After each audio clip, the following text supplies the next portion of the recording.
Yeah, I woke up this morning and I saw yet more news about Aurora, Colorado. And this, I gotta say, for me, hits a little close to home.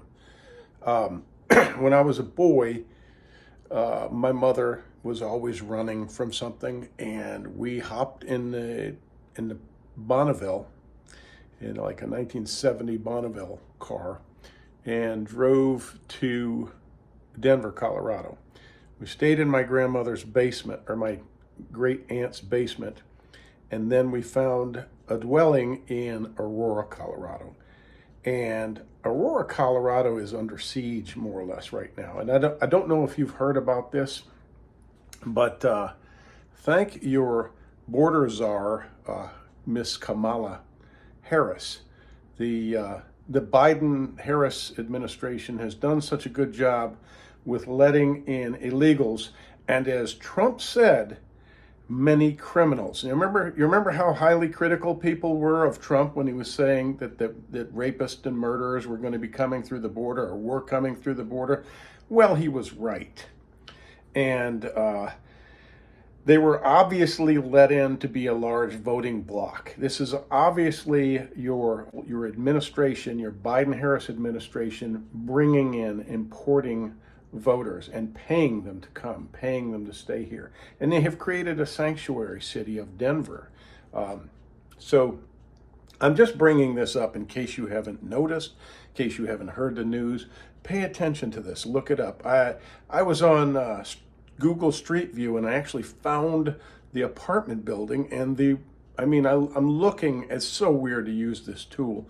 I'm looking at my bedroom window in the apartment building where I lived in Aurora, Colorado as a boy. I was just finishing my childhood basically. I think I was 16 when we left there. And you see this top window on the corner of the right side of this building. That was my bedroom window where the little air conditioner is. Amazing memories. But I was a street kid, and I was exposed to a lot of crime in the 70s. But this was, just street stuff, just street fights and gang fights I was involved in. Nowadays, as exposed as I was in the way we lived, I would have been in great danger because these South American gangs have been taking over like apartment buildings. Have you heard this? Look up the news. I kid you not.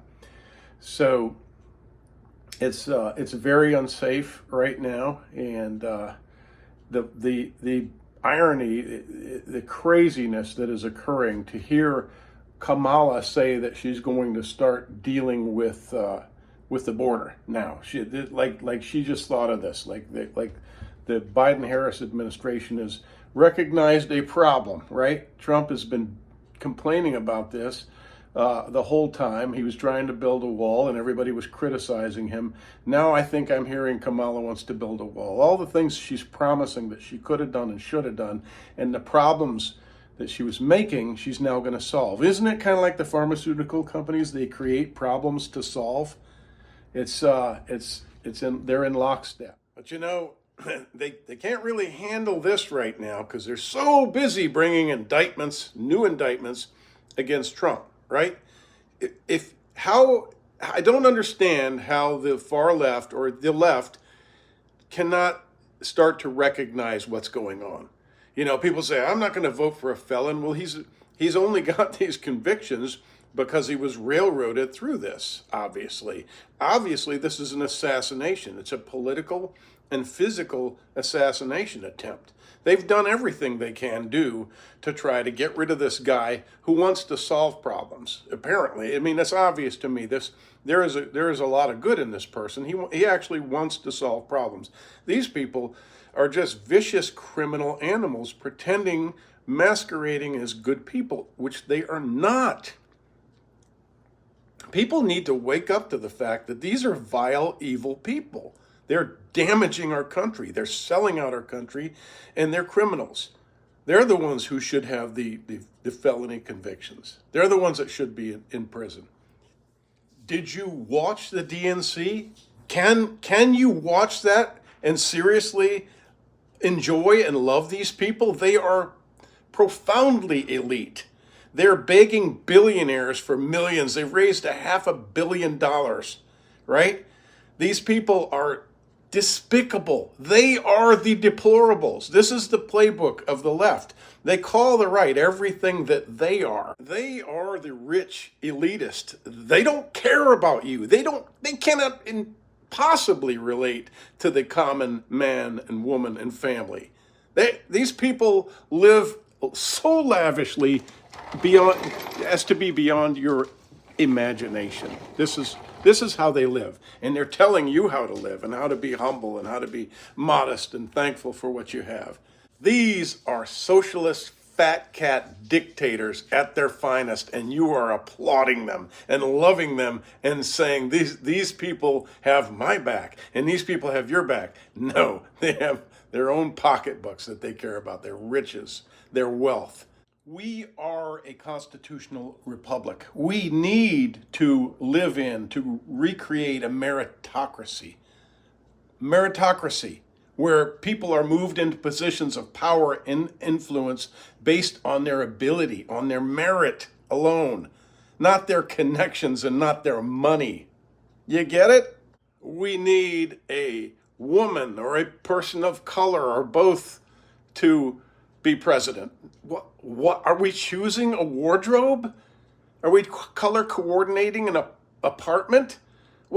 No. We need a capable and qualified person. First and foremost, who cares?